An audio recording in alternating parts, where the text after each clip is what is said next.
No, Wakanda!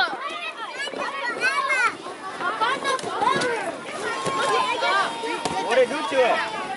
Oh, nothing. It's just that the gas ran out. The gas ran out? Yeah.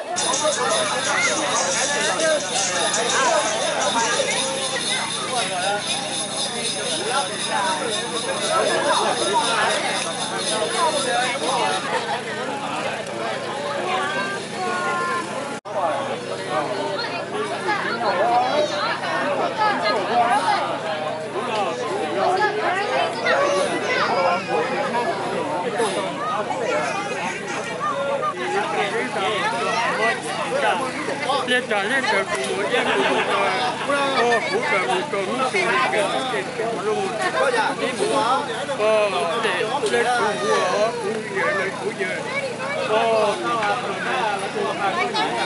trên toàn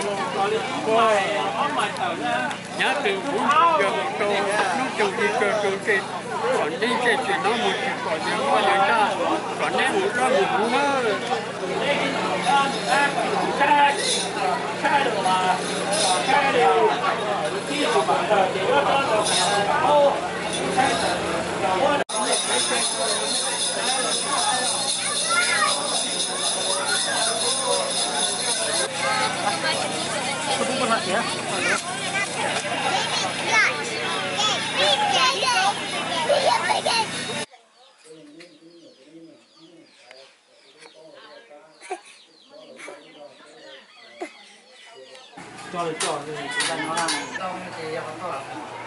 sao cái xe sao mà sao cái cũ không phải chơi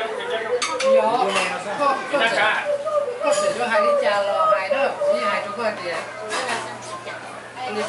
còn ta cũng về cho ra con là để nó mò to to nè để nó có lúc nào để nó mò luôn đây phải đi luôn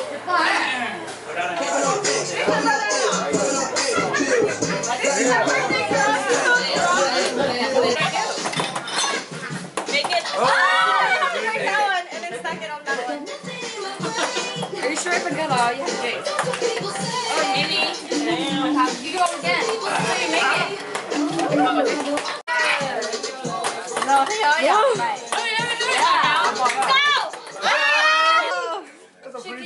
You better hurry. Damn, this thing is hella high right now.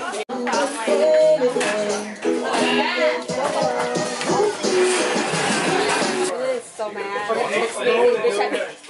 Oh my god. He's like, don't talk to me anymore. You guys are lazy. Oh my gosh, he's so young. Yeah. He's already saying this kind of stuff. But he wasn't drunk. Yeah. Y'all ready?